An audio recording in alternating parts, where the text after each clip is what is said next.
Hi everyone. I feel a bit out of practice. I haven't done this in such a long time, but hi to everyone. Thank you so much for joining us today.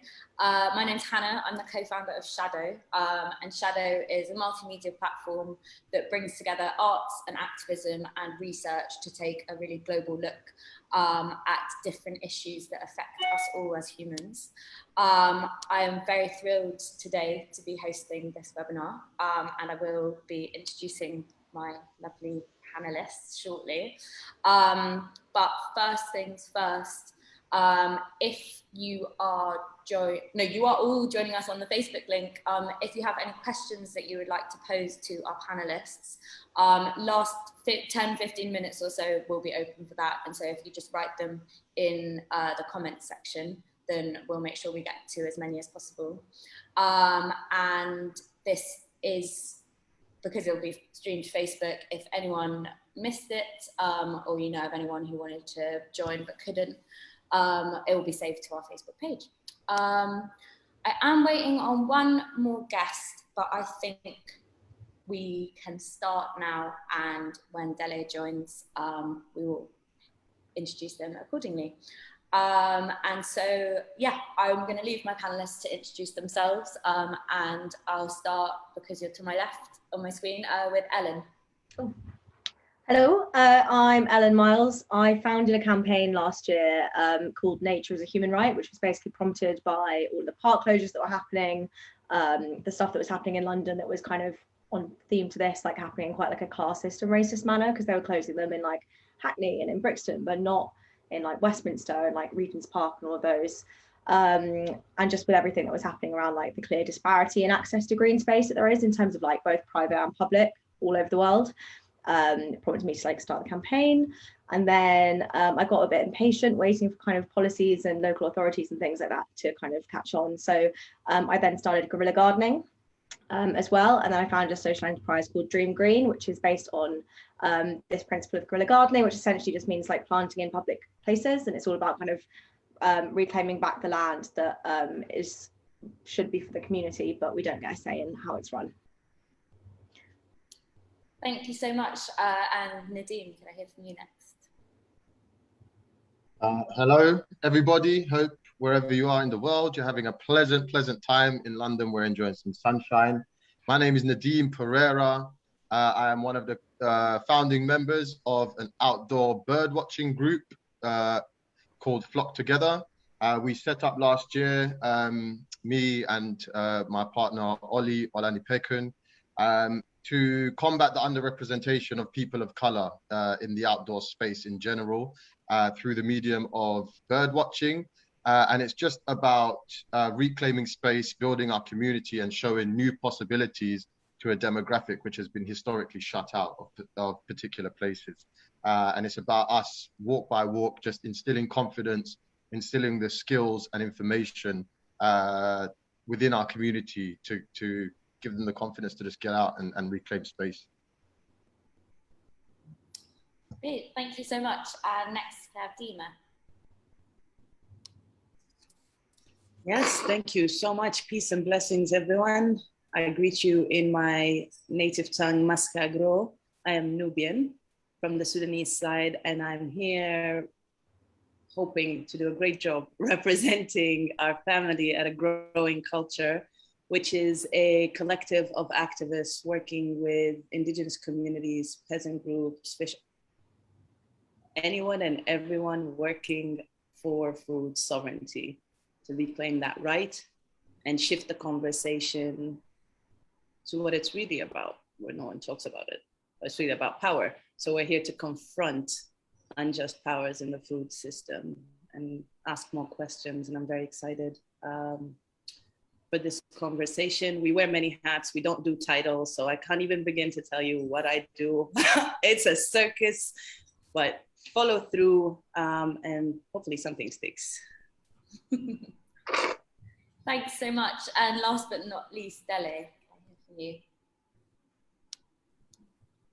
Hadi, Sozi Dali, Sydney, Witzotan Hasley, Gidamden Kasya Dista, Sanat Carmen Nicole Sabat Herb Nicole. So I just said my name is Dali. I'm Wet'suwet'en and my clan is Gidam Den. I'm from Cassia, which is Grizzly House, and my parents are Herb Nicole and Dali Nicole, or Carmen Nicole. Sorry, I'm not my own parent. And I am a part of a nation, an indigenous nation, who has reclaimed our territories. And we have several frontlines resistance camps, which is really just the assertion of our old villages on our territories. Thank you so much, and Dali, I apologise for mispronunciation of your name.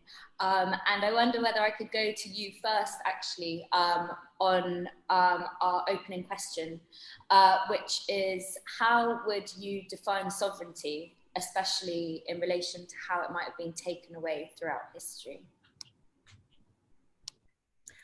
I define sovereignty by just the assertion of our rights. We haven't really known anything except for sovereignty. We've always practiced our traditional, or we've always had our traditional system of governance. We've always been out on our territories. I think the only impedance that we have is the Canadian government moving in and moving massive industry and resource extraction projects into our territories, which are vast. We have 22,000 square kilometers that have been acknowledged in the colonial court system as being our territories. But we still have the government, the colonial government, coming in and infringing on our territories, which ends up leading to mass destruction and inability to be able to use the lands as we always have. We can't harvest our berries. Our salmon stocks are being depleted. Our moose stocks are being depleted. Beaver, all of our food, all of our medicines. So without, I guess, saying like going into depth, I think sovereignty for us means the ability to live off of our land because our system relies on it, or people rely on it. Thank you so much. And just a note to my panelists, if you ever want to come in, just feel free to do so. So it's, yeah, we can have kind of more of a conversation. I don't need to bring everyone in, but that said, I will bring in the next person for the same question. Ellen, can I go to you? Yeah, I mean, all of that completely. I think, to me, I think sovereignty means having autonomy and independence, and having control and the means to kind of survive, and to produce the things you need to survive. And I don't know if people are kind of familiar with like Maslow's hierarchy of needs. At the bottom, it's like the very essential things you need, like food, security, and then towards the top, it's kind of self-actualization. I think you can have sovereignty over all of these different aspects of your life, but the most basic, the most fundamental ones are, of course, the means to kind of produce your own food, to survive, to have the independence, to do that, and not to be kind of dependent on being trapped into kind of wage dependency, or being dependent on someone else who owns the land in order to do that. So I think there's lots of levels to sovereignty, but I think at the very kind of base of it, it is food and security as well, which I guess is tied into housing, which is obviously all very much tied into land as well.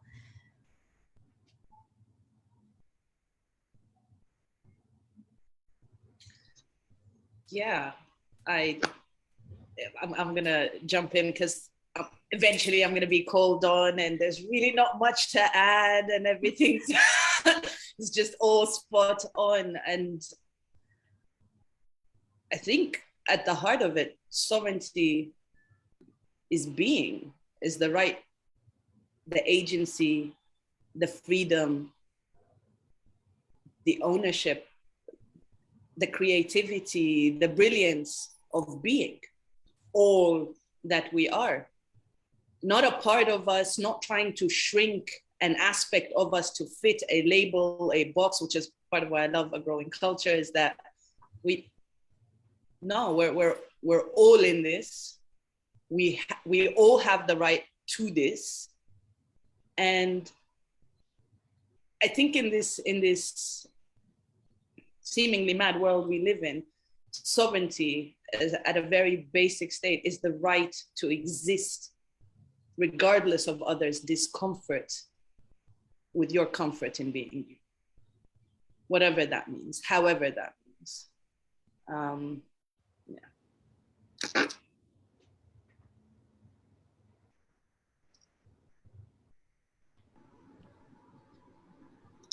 Cool. I guess I'll jump in next then. So what we do at Flock Together is we kind of bring things down to like really beginner level. Okay, so like I've been birding, for example, for like 12 plus years, but we don't expect anyone who comes on our walks to be an expert birder or have any level of specialist skills. So I would like to take the same approach here and begin with sovereignty. I think it's important to define it as a term first. And from what I can understand, sovereignty is the ability to make decisions without answering to a higher authority. That is what sovereignty is. As Ellen so rightly said as well, it's to have complete autonomy in whatever you do. So I think it's important here to acknowledge that sovereignty, pardon if there's any background noise, I live in Hackney. It's important to acknowledge here that sovereignty can't really exist for us. I can speak particularly for people living in the UK, and I imagine it to be the same in many parts of the world. It's impossible for us to have sovereignty unless we own deeds to the land, unless we own the properties or on which the land sits on.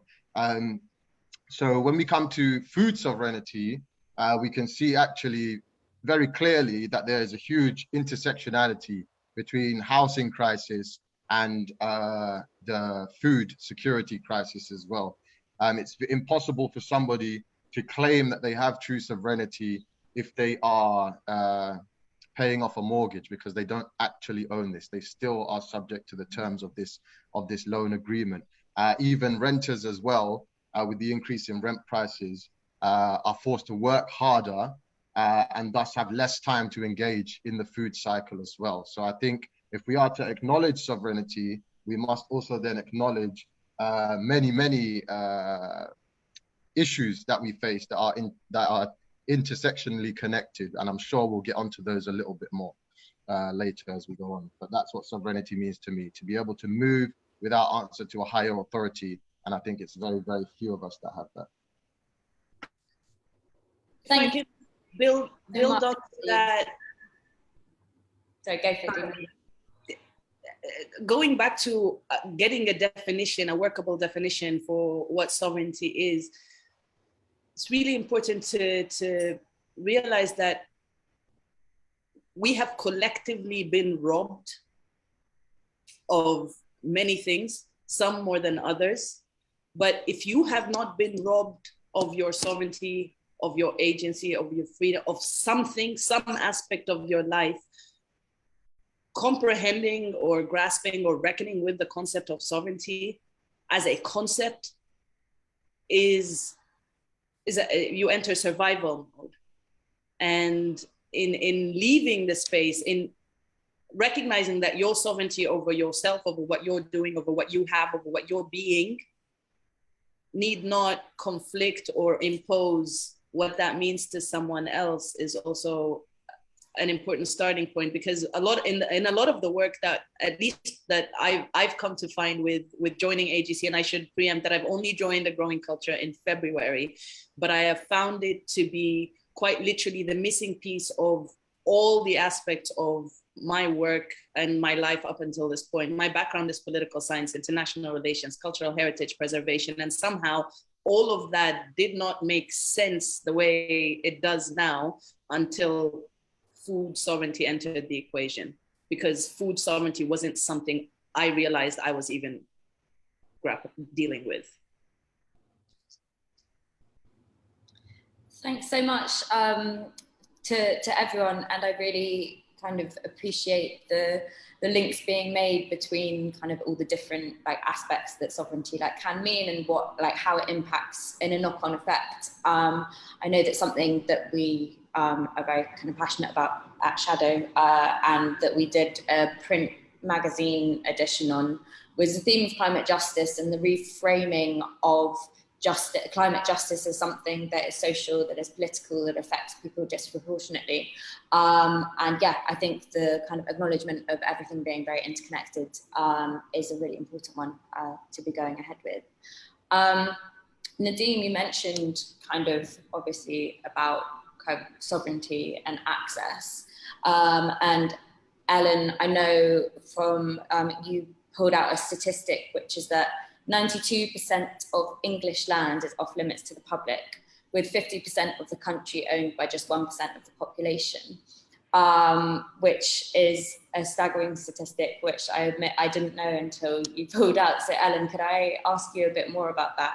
And I'll ask kind of the UK people to answer that first, and then we can go to see how it's the same or how it's different in other parts of the world. Yeah, I'll just, I've learned a lot about this from a guy called Nick Hayes, who wrote a book called The Book of Trespass, and also a guy called Guy Shrubsole, who wrote a book called Who Owns England? So I'd recommend those, but just a little potted history is that pre-William the Conqueror, lots of England's land was common land, and it was still owned by like earls and kind of like thanes and the aristocrats of the time. But commoners were allowed to use the commons, which is where that word came from, to do anything they wanted. So they could like farm, they could grow livestock, they could grow wheat, whatever it was. They could take wood and just use that land as a common resource. And it was all very much done in like a kind of respectful way. Everyone had responsibility to cultivate it. They did like rotational farming. It was like a hugely sustainable thing because their idea was that they wanted to kind of pass it down to the next generations. And then with William the Conqueror, he basically brought over this idea of private land, and he started taking over all of this common land and converting it into mainly like deer hunting grounds. So what used to be the place for the commoners like us basically to go and get our food was then just kind of like a leisure center for the rich people to go and hunt for fun. And that just like kind of kick-started the whole cycle of wage dependency, and that's like been an interesting history as well. And enclosure is still going on today. It's not really a historic phenomenon, it's still happening at the moment. We're losing footpath. We've lost half our remaining footpath in England in the last 100 years. Like all throughout history for the last 1,000 years, there's just been like more and more enclosure. There was a real big boom in like the Tudor period, the Georgian period, I think. So essentially that's just happened more and more, and now we're at this state where these old aristocratic families, there's a guy called Richard Scott who's a duke who owns 280,000 acres of land and it's like most people don't have one. And then there's people going like, there's no room in England, like we can't have immigrants or refugees. And it's like, this guy owns like the size of Manhattan times 20. There's plenty of room, and there's plenty to go around. So that's kind of what's happened. It was often always like also taken illegally, taken violently. Obviously people who were like living in these farms, living in these villages didn't want to give it up. It was like taken from them, and now we're in a situation where this is seen as like the natural way of things. And you know, it was like a very violent history. And then there's a bit when it talks about essentially how this idea of like colonialism was practiced in England before they were like, hey, we should go and export this everywhere. And that's how it kind of got exported all over the world. And it's just like a horribly violent and unjust history. Thanks so much, Ellen. And Nadeem, have you come across any of that kind of restriction in the work that you do now? So just to follow on from this, I think, of course, it's a staggering statistic that Ellen has shared with us that I wasn't actually aware of until just now. So thank you for that. But I think it ties in nicely with what I would like to say as well, because as we know, as I'm sure Dima will get onto as well, it sounds like we're sharing similar views there. The system is rigged. The system is rigged to favor particular people over others, but it's all given under this guise that everyone has equality. So it's like, it's a trick. And one such trick I would like to bring to the forefront is a piece of legislation which came after the abolition of slavery. in 1833. The British government, having abolished slavery and done this seemingly good thing, at the time allocated 40% of the national budget to compensation for the families of slave owners. That would, the way they termed this was they bought the freedom of all slaves owned by the empire. But what they really did was pay compensation to slave owners. So the language we're using here is also very, very important. So I say this to say that these families until 2015, okay, until 2015 were being paid by the taxpayers' money in Great Britain, okay? So until 2015, every single person that worked in the UK was paying slave owner families. Now, I say that to say that this prolonged compensation has in no doubt aided the acquisition of land by these families, and thus given them the sovereignty which has effectively been robbed by people of color, particularly enslaved African people in the western parts of the world, but also of Africans themselves. They have also been robbed of this sovereignty because the compensation is predicated on the many atrocities committed by the UK all across the world, including the Caribbean islands and Africa. So I'm saying that these systems, when we acknowledge these systems, it's no surprise that we are having this conversation in 2021 about basic equality and sovereignty amongst all demographics.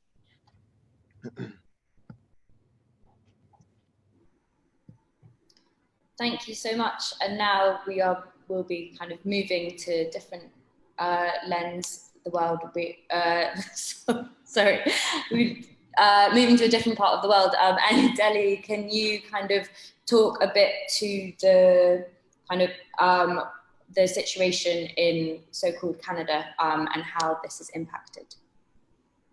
So essentially they're doing the exact same thing here, but it's ongoing. And because we have such a huge landmass, basically the colonial government is able to steal land without people seeing it on a regular basis, which then sets a precedent. So they'll go into, say, our territories. They've gone in and they've given permits for Coastal GasLink, which is LNG, a liquefied natural gas pipeline, to go through our territories, which threatens our entire territories. Like I said, they've already destroyed massive sections of land. It goes 222 kilometers through our territories, and the right of way is half a kilometer wide. So these, beautiful areas are being actively destroyed, and it's being allowed. That's land theft. And I don't even know that I fully believe in my heart that the project won't fully go through. And I don't believe that that's just because of active resistance. You look at the state of the world today, and their I guess reliance on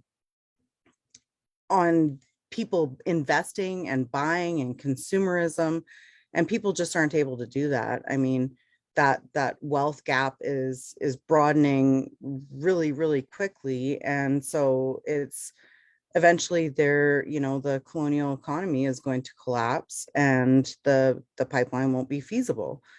But I think that it's become a matter of the government asserting that they can do whatever they want, and not just that they can do whatever they want and take whatever lands they want, but it's also a way of depleting our food sources, which keeps us, reliant on their system, which then ultimately weakens our entire systems. And this isn't just for my people, for the Wet'suwet'en, but it's happening with several nations actually, and it's the exact same situation happening with all these different nations. The Canadian government has come in under the guise of reconciliation and offered money for programs, which then has people reliant on this monetary economy instead of our own economy, which is the wealth of the land and being able to feed ourselves, being able to be autonomous and sovereign within our territories. So it's and with that, with them keeping people busy with, you know, monies given out to different nations under the idea of nation rebuilding, there I think that it's a pacification tool. And so people don't see the permits being given out. They don't question things as much because they're busy trying to survive, essentially. And I look to the UK and I think, like, I mean, obviously there's a way bigger landmass here. But we're headed in the same direction, except here it's become this like slow, subtle colonialism that's taken over, and people are just more accepting of it because it's through the court system, which everybody has this mentality that we have to abide by this system. I don't know if CSIS is watching. Like, I'm not suggesting take over or, completely abolish, the federal and provincial colonial systems. But I mean, it wouldn't be wrong to say that. I see it being, everything that has happened there. And I think that when people were defining sovereignty, I think that that's a really important point to make. Is a big part of our sovereignty is also our language. We can't fully exist in who we are without our language. And there are so many, that is such a huge component. I speak with elders whose first language is Wet'suwet'en.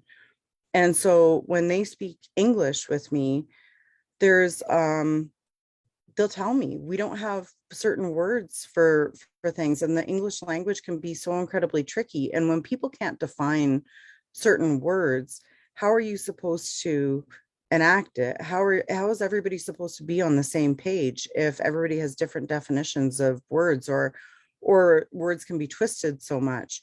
I think that it's really important to have really simple truths. And it's like, Nadeem was saying, everything is connected, and it all leads back to like this colonization and the monarchy. Like, I don't know what your security systems are like over there, so I don't know if I'm gonna be banned from the UK forever for saying things like this. But yeah, it's the same things that are happening over there are happening over here, and it's really disheartening.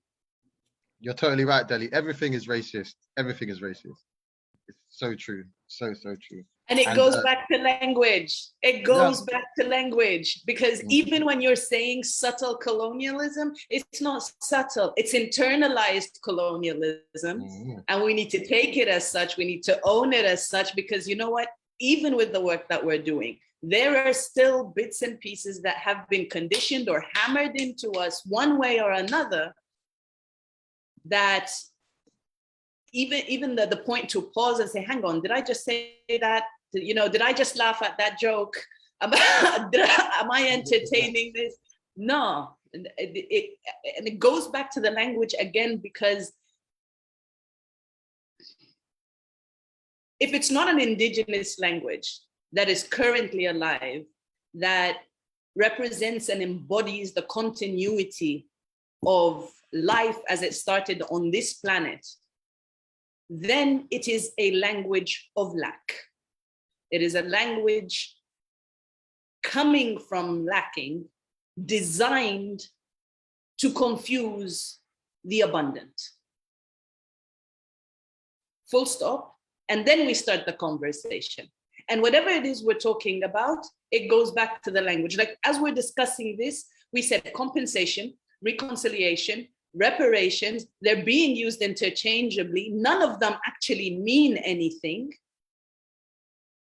And again, they're just out there to confuse, because you can't claim something you can't put your hand on.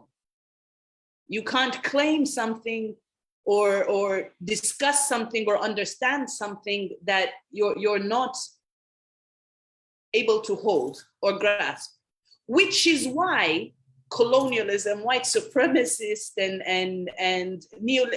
however you want to call them, all these different words to mean the same thing, cannot grasp what is currently happening in the world, cannot touch what is currently happening in the world, because what's happening right now is spiritual. What's happening right now is a revolution of consciousness that is storming around this world. It is the language of energy, and that is a language they can't understand. It is the language they tried putting to the side. It is a language they tried burying through their fake soils. It is a language they tried drowning with their dams. It is a language they tried burning through their deforestations. However way you want to look at it, our languages for existence, our languages that embody that we are all one, our languages that say we are co-creators with this universe, and we cannot live in isolation from any one aspect of this universe. That's what's being attacked. So we have to, and I'm seeing this more, and I'm very hopeful, even with all these heavy numbers that that are being said. I take solace in seeing the shift in the language between people, between us, calling things as they are, not being afraid to say, no, wait, who are you compensating? And why? Because I don't want a holiday on a calendar. That doesn't give me back what you took from my continent. That doesn't give me back my land. That doesn't give me anything, this holiday. It gives you credit to run again and vote again and whatever it is you want to talk. But okay, I'm getting sidetracked, and this can happen very easily. You must stop me when this happens, please. What's happening there with land access? Not just in the UK, in Canada, across the continent. We were just talking about more than 80,000 Maasai people being forced out of the Ngorongoro area in region in Tanzania. That is being institutionally backed, internationally recognized and funded in the name of preservation. Again, going back to language, what preservation? What are you trying to preserve? Nature follows these people wherever they go. What are you preserving? So I just on the subject of like these things of reparations, there's an organization that I love, that I'd really love to mention, called Land in Our Names, and it's a Black run organization that are genuinely seeking for land reparations in the UK. And one of the things they're doing is basically, at the minute, the policies obviously uphold this unequal structure, and they're kind of deeper entrenching it. But Land in Our Names are talking to landowners and talking to people that hold these like vast acreages, and saying like in your will, because basically if you don't include it in your will, the Crown can take it. It just like, it doesn't go to the community, and working to kind of work against that by working with landowners to give land back to these communities and to people who can then like gain sovereignty through this kind of like land ownership. So yeah, it's called Land in Our Names. Like, please check them out. I think that the concept of land ownership and like the finality of it is just, it's really hard. It's really hard for my people to understand, especially when we had to go to court and the colonial court, you know, determined whatever, supported the acknowledgement, the truth that these are our territories and they've always been our territories. And our hereditary chiefs had a really hard time with the that finality of it, saying like, this is our territories. Because even though we've been the caretakers of these territories for like, you know, over 10,000 years, 12,000 years old, or like some of the remains that have been found or dated around here. So, I mean, since time immemorial.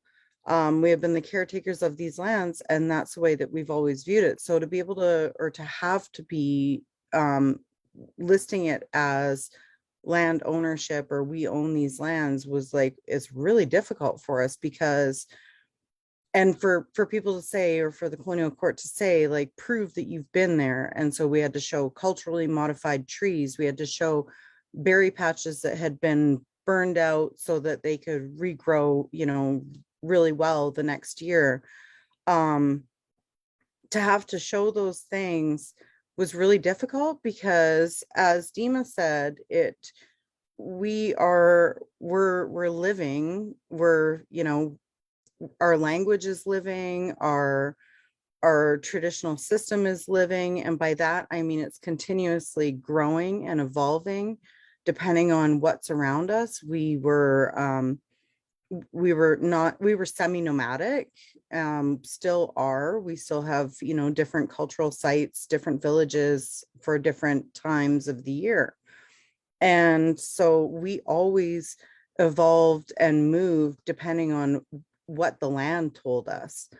You know, what we needed for certain winters. If we knew it was going to be a really cold, hard winter, we would need fattier fish. So we would be in different areas. We would smoke things differently. We would be looking for different meats. We would be looking for, you know, bear meat or beaver meat, which is really high in fat. So we were constantly moving. And I think that these capitalist systems are, you know, colonial capitalist systems are, they're dead, and they don't understand. They'll never understand fully, like you said. They are yeah, they're basically like trying to hang on to whatever they can. And I mean, that's because of the scarcity of, like, colonizers. They don't have the same culture and, you know, rich traditions and rich senses of community and that connectedness that, you know, so many of our people have. And so it is, you know, keep on trying to take away. They keep on trying to take whatever they can from us, so that we don't have that, you know, that energy and that power that is continuing to grow. And I'm so grateful for events like this, where I'm able to connect, you know, with people way across the world from me, and build those relationships, because it's important. And it's important to have those conversations, because the more that we build community and connect with each other and recognize that these, you know, these corporations, this like colonial government is doing the exact same thing all over, like the more that we see these truths, and the more that people, I think, will become invigorated and be able to, you know, to say, like, let's, like, this is an emergency. We don't have, you know, we don't have any more time. You look at, I look at all the natural disasters, and I don't get the luxury of paying attention all the time to the events all over the world. You know, I have to focus on here and my people, and not getting shot by the police, you know, when I'm out of my territories, not having them like take me and drag me out to the middle of nowhere. And so, I mean, I'm focused on surviving, but that's kind of their hope, right? That we are solely focused on surviving and not thriving. And I think that events like this, where we're able to connect and like really, you know, uphold each other and recognize that we're all facing the same things, is it's awesome, because it gives you that, like, okay, these people are, you know, powerful and amazing, and they're standing up and shouting as well, and, you know, I'm not alone in this. And it just gives a real sense of, it makes me really grateful. So I'm very, very happy and thankful that you're, you know, you're all here. No, I just said, if we have quick time to add to what Deli has said, I totally agree with that. You know, earlier on, Deli was just saying about, your territorial chiefs, was that the right term? Territorial chiefs, they had to justify and put into these parameters set by the colonizer as to why they own that land. But then the colonizer can't comprehend the idea, no one owns this land. The land owns us. And that's the trick they want to put us in. Well, prove you own it. And then we, because they're confusing us with the language, oh, well, we can do this. And then we play their game and we lose. So I totally agree with what Delhi is saying. Disengage from these systems. You can say that, Delhi, with your chest. I'm in London. I'm going to say that. I don't believe in the court. I don't believe in any of these systems. I'm like, not to discourage anybody from going to school. I would always encourage education. But I have not been formally educated beyond the high school level. But because everything I saw around me, I recognized from an early age as relics of this very, very corrupt past, and it didn't vibe right with me. But as I grew up, I became more aware of the world around me, became more aware of myself, my identity, and I sought my brothers and my sisters. I no longer sought validation via this colonial system. I found my community with my brothers and sisters. And I think when we're talking about food security, community is incredibly important, okay? Because, there's great organizations like the National Food Service in London doing bottom-up work, like people that are growing the food look a certain way. They're selling the food or giving the food to people that look exactly like them. So if we can share this burden of trying to survive in this world, if I give to my brother and we sit down and we have some share a meal, my brother and my sister, they might share with me, oh, I'm trying to do this, but I don't understand this. Now, all of a sudden, our resources are being shared for a collective cause. Now I can help my sister, help my brother with this problem, and vice versa. But it's this individualistic mentality, which is acquired through capitalism, that fragments us and causes us to disassociate from this, 4.7 million people from August 2020 until January 21, 4.7 million people relied on food parcels. Okay, that in the UK, that is so offensively disgusting. I can't even really get it across. 4.7 million people in 6 months. And of a third of the people who are food insecure, a third of them live alone. Okay, this is not a coincidence. We need community. We need to uplift each other, and we find community through living life, not to justifying our existence by parameters set by the colonizer. No, I'll tell the colonizer, I don't play your game. I don't play your game, and I refuse to. I'm here because I'm born here. I don't control this. I will use what I need to use, and believe me, I'm trying to disconnect from this system as much as I can. And then I will have true sovereignty, because it will be near impossible to acquire in this part of the world. I think what you said about education is so important as well. I think when we think about sovereignty, we think about things being taken away, but say you have the land taken from you, you have this stuff taken from you, what you also lose is the understanding of how to use that. So even if you get the land back, you don't know what to do with it. You don't know how it works. You haven't, as Delhi was saying, you can see how it works together. You follow it, you learn from it. But when you've been disconnected for decades, centuries, you can't just get that back. And the education system isn't teaching people this. They'll tell you to grow a cress seed in a locker. You don't go plant that anywhere. You don't plant that seed. You don't get more seeds from it. That's the end of it. They don't teach you how to be self-sustaining because they don't want you to be. It's not an accident that we don't learn this stuff in school. And it's so vital that we should be. I'd like to be just, again, consistent and take us back to the language here. When we say food security, I want us just to take a moment and think about it. Family watching from around the world in the comments, when someone says food security, write what comes to mind here. And then let's recognize how a term like food security is actually being used and waged against us as an alternative or as a first step to food sovereignty. And one of our favorite quotes at AGC is a Raj Patel quote, is that you can be food secure in a prison. Yeah, exactly. Yeah. So when they're talking food security and food security in Africa and food security to the marginalized community, but it's not sovereignty. And that is the conversation they don't want us to be having. That is where we need to be asking questions and asking more questions and then some more questions. Why is everyone all of a sudden talking about security?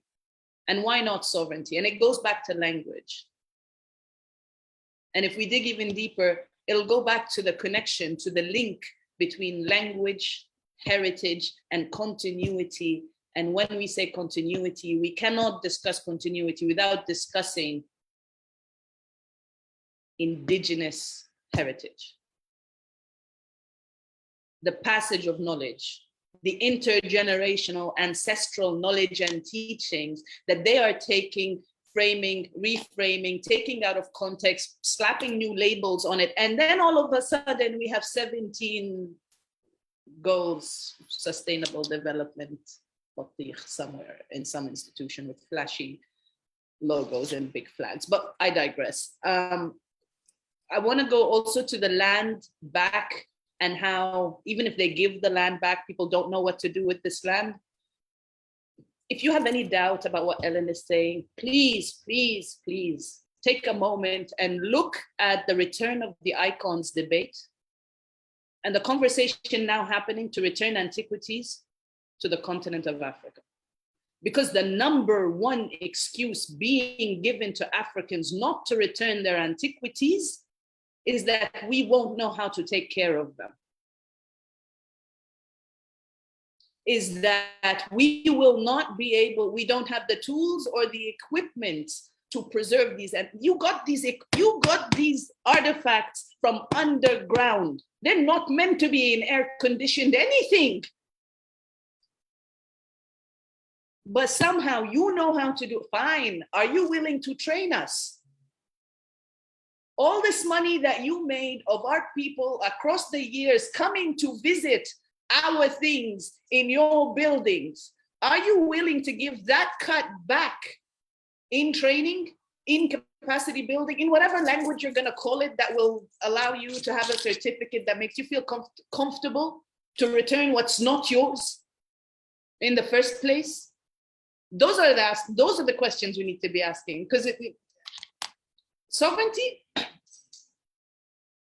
just be. Like, oh, we need to help Africa. No. What Africa, anyone saying Africa needs help, no. Africa needs people who think Africa needs help to get out of Africa and get out of the way. And it's the same thing with every indigenous community. We know who we are. We know how to get out. We've been telling you how to get out of this situation. And if you have any doubt about that, please follow the debate. Follow what's happening now with the UN Food Systems Summit. Yeah, and just to quickly build on that, the same thing with the icons is what they're saying with land. Like the reason that they don't give the land to the community is they say, oh, these families that have had it for hundreds of years, they know best. They know how to manage the land. So like we have to have these monocultures. We have to have these like industrial farms because they know. And actually what they're doing is they're destroying the ecosystem. They have this patchwork of things that don't work together. They're drawing a line through two things that join because nature doesn't listen to your fence.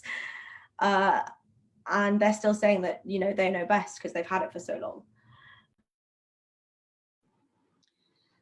Thank you so much to all of you. I wondered whether we could try and pivot to maybe a bit more of a like positive outlook, and kind of can each of you tell me what food systems look like in a climate just world.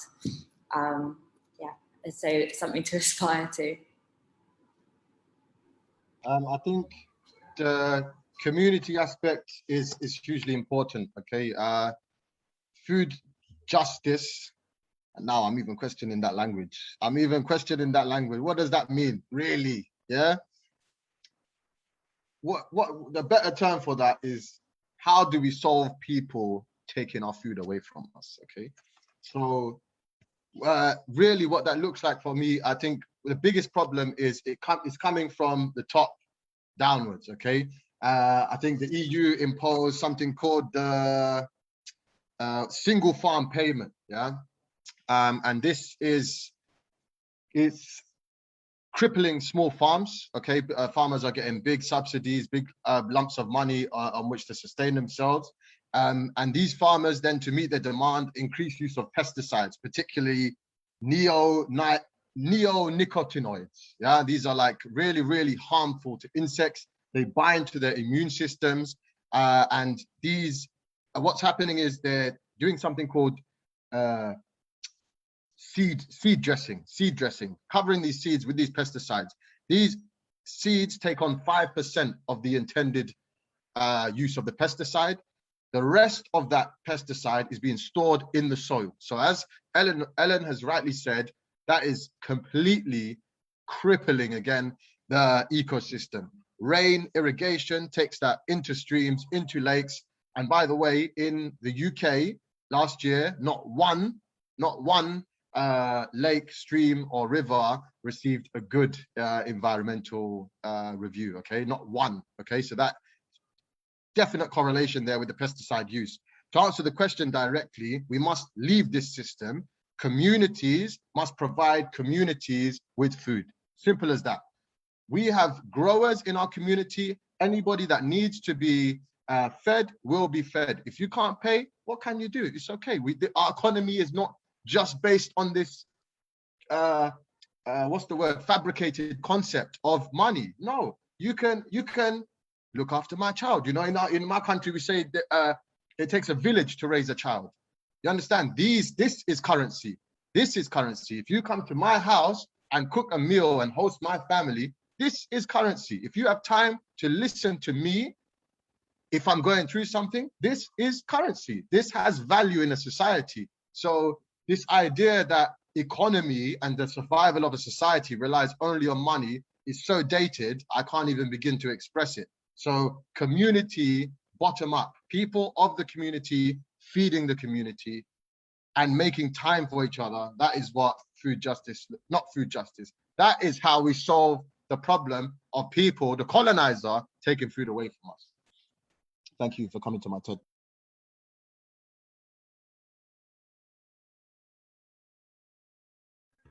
I think that you're so incredibly right. As soon as you started talking about like that, how did you put it? I wrote it down. When you said, how do you stop people from taking food away from you? I mean, everything about that language is so, I was like, if people heard it in that term instead of, food sovereignty, I think it would mobilize people. And that's one of the most important things that we need right now. We need people to be mobilized. We need people to be inspired, to say, we're not going to sit by and allow people to take our food away from us. And that idea, the discussion about the concept of economy, for us, our economy is our land. Our economy is, and when I say our land, I mean our lands, our rivers. We have pristine rivers that you can drink straight out of, that are being threatened right now, that sit at the headwaters of, it's a main tributary for other rivers downstream, which hold all the salmon stocks, which are the rivers that the salmon come up, not just for our people, but for a lot of people. So I think that how you stop people from taking your food away from you and the ability to feed yourself and your community is by just asserting land back, like just taking it, going out, setting up anything. I just downloaded an app last night that's actually a hunting app, but it shows the pieces of land that the Crown has gotten permits for to or, you know, that they've, I guess, marked off for sale for private ownership. And I was like, this is brilliant. This is, you know, they're, we can use their tools. We can use, you know, their permitting system to be able to look that stuff up and then go and, you know, set up shop there. Because obviously it's a good piece of land if they're trying to sell it, like, and they're trying to steal it. So, you know, we just need to be able to use the language, get people frustrated enough, and Dima's right. I mean, I 100%, I definitely am very aware of how I say things. And you know, it's that colonized mindset, like don't get too angry, like otherwise people won't listen. But we have to realize that other people are angry and they're ready to start, you know, start making moves and standing up against the system and saying, like, we don't need to live on by the rules of your economy, your monetary wealth, because our economy is our communities, our economy is that knowledge that's passed down. You know, our greatest I think that the most important piece of our economy is our tsakaise, which is our women chiefs. Um, the knowledge that they have, that they pass down, of how to take care of the land, how to be able to harvest, when to harvest, how to make birch bark baskets, how to you know, they teach us everything, and that's our wealth, that's our economy. So like our land, our waters, which provide our foods, and then our elders and our tsakaise who tell us how to harvest and take care of the lands and our foods, that's our wealth. And that does equate economy, because we share that common land base and we share these knowledge systems that have been passed down. So yeah, I 100% agree with that. The concept of economy being solely, you know, financial, or this monetary wealth, is just so messed up. And the more that we can move away from it. I quit my job a year and a half ago and I haven't received any sort of income for a year and a half. No like government financial benefits for COVID or anything, because I haven't filed my taxes in like 10 years. And I pretty much refuse to do that. So, um, I think that, you know, I've recognized over the past year and a half just how I can rely on the people around me. They take care of me. The land takes care of me. If I need to have something to eat, I can go right out my door and harvest, you know, even just dandelion root, you know, dandelion leaves, make a salad, go over to my mom's garden, go, you know, we have that ability. And maybe some of y'all should move over here. Just saying, we have tons of land. I'm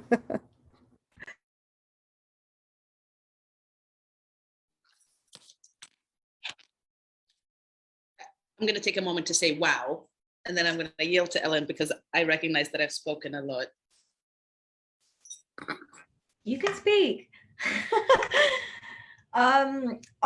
Yeah, that was brilliant. And Nadine, thank you so much as well. I think just like in a climate just there's just so much that has to change. I think it's hard to kind of look at just like one thread and say like, what does kind of food justice, or, you know, what does like food sovereignty look like, in when there's so just like a web of other factors at play. You'd have to like disentangle them all, but like to like distill it, the distilled thing, I guess, to give you an answer without having to talk for like another 3 hours.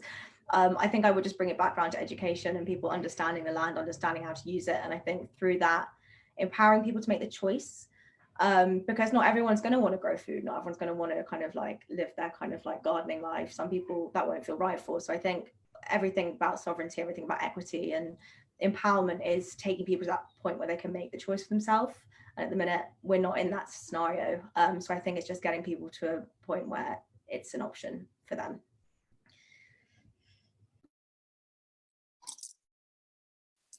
Yes. So many ideas. First, I want to thank my guides for guiding me to wear this t-shirt, which answers part of the question.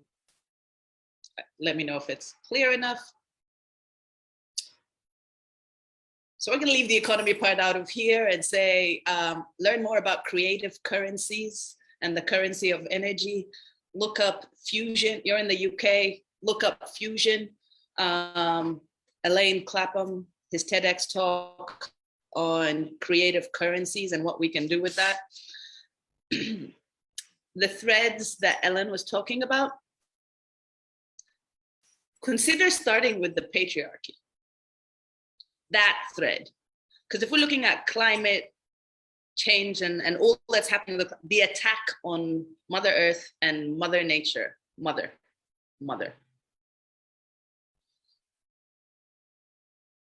Racism, the attack on Mother Africa. You want to destroy a woman, you take away her. And if we're being honest, misogyny made racism. Everyone just froze. I don't know what happened. Are we back? The tech gremlins will do that when they can't handle what's being said. It sounded like some fire. Destroying the picture. Believe. If we want to end on a hopeful note, it's already starting. It's already coming together. And it begins with the recognition of the divine and rightful role of women in society. Okay. How much of that came through? Because when the channeling is, it's difficult to say where. It got a bit better towards the end. If you kind of want to, it's impossible to do, but kind of summarize what you were saying in a couple of sentences. Right. You were saying, what does this new world, this just food system look like? This climate balance world, a world where we are all, it starts with recognizing the divine and rightful role of women in society.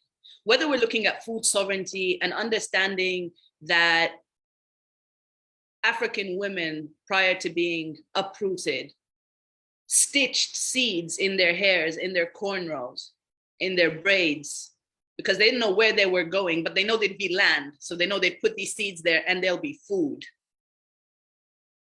That was women.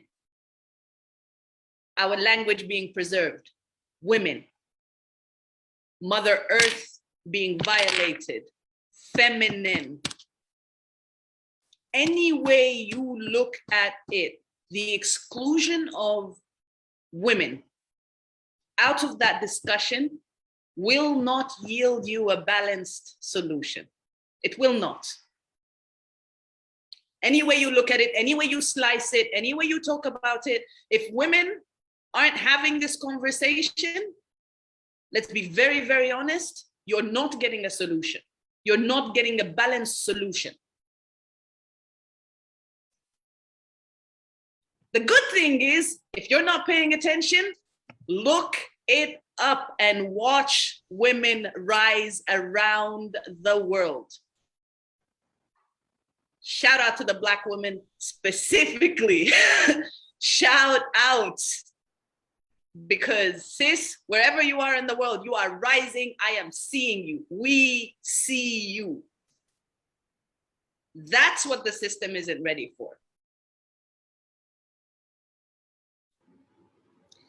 Thank you so much, Dima. I'm painfully aware that we are already a bit over time, but I would love to, if you could all just indulge me, I'd love to ask kind of what is exciting you about the movements that you're involved with, and kind of what's a main call to action that we could ask of our audience today. I'll jump in first. I actually have to go in a second, so I'm sorry. The thing that I'm mad excited about is that Nature is a Human Right has a book coming out, and it's a collaboration between about 15 different amazing people. We talk about land justice, we talk about like all of this stuff. We have Ron Finley, we've got like, oh, it's just such a great group of people. So I just say my call to action is like, please stay tuned and please read that. It's going to be like a powerhouse, and there's just like, it's such an amazing chorus of voices, and I can't wait to share it with you all. And I got to dip, but like this was incredible, and I would love to stay in touch with you all and have an amazing evening.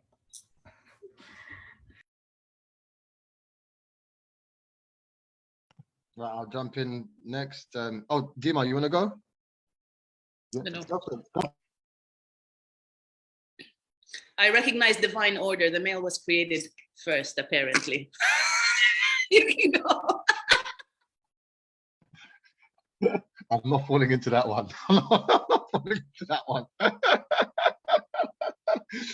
But right, for the sake of time, I will go ahead there. Thank you as well for that. Flock Together, what excites me about Flock Together is that myself and Ollie have built this amazing community. The guy I do it with, Ollie, has just brought this totally new perspective on the outdoors and shared it with our community.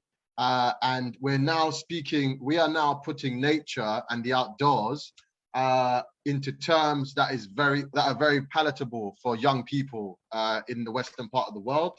And to be honest, I think it's something that's been done very little, if at all, before we've done it. So for us, we've got the Flock Together Academy launching at the end of this month, where we're going to be taking kids out, young people in the city, engaging them outdoors, taking them to do some birding, to do some planting, to do some seeding, just become comfortable in the outdoors, and in the hopes that in 15, 20 years, we'll just have this generation of Londoners, young Londoners, who come from like underprivileged background, or really structurally created environments.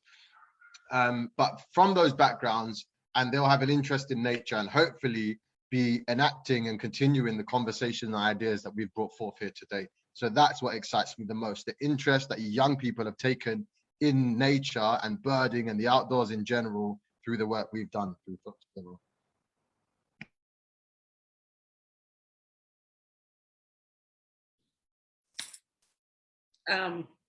Wow. I'm so very grateful for this space. And I also just saw that the Queen herself has popped onto this space. D Woods, I'm going to give you a shout out for all you do. I'm very excited about working with D Woods. I'm very excited that D Woods exists in this world.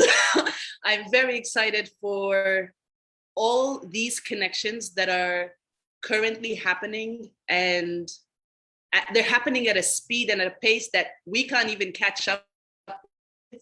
And it's about balancing. And so a reminder to balance capacity and ambition, because these connections will keep growing. They'll keep bringing us together. What we have coming up for AGC is Resistance is Love Festival. There'll be an announcement soon. Stay tuned on our Instagram page. Our website is still under construction. Our Instagram page, but it's about asking questions. It's about connecting. It's about resourcing each other. What Nadeem was talking about. It's not about the money you have.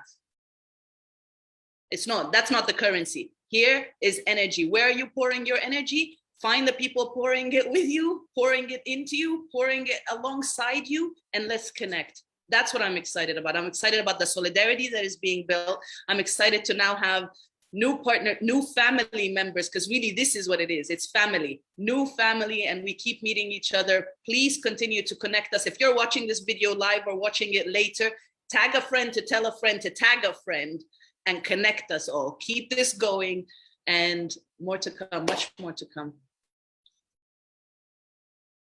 Thank you. I think the thing that keeps me most excited is exactly just as Dima said. It's that connection and that community building that we're having right now.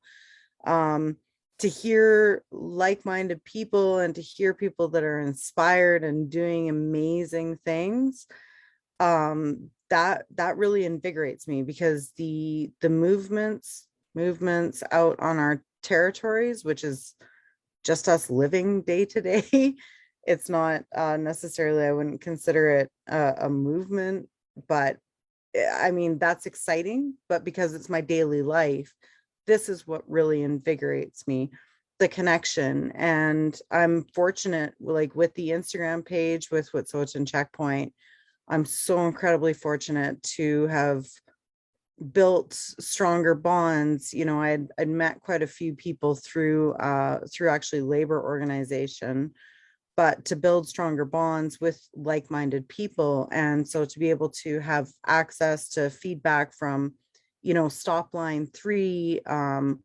when people were facing off against the Dakota Access Pipeline, you know, I've connected with people in Mohawk territories and Mi'kma'ki, like the East Coast, and down people fighting against, you know, the deportation of people in the so-called United States, stolen land of the United States.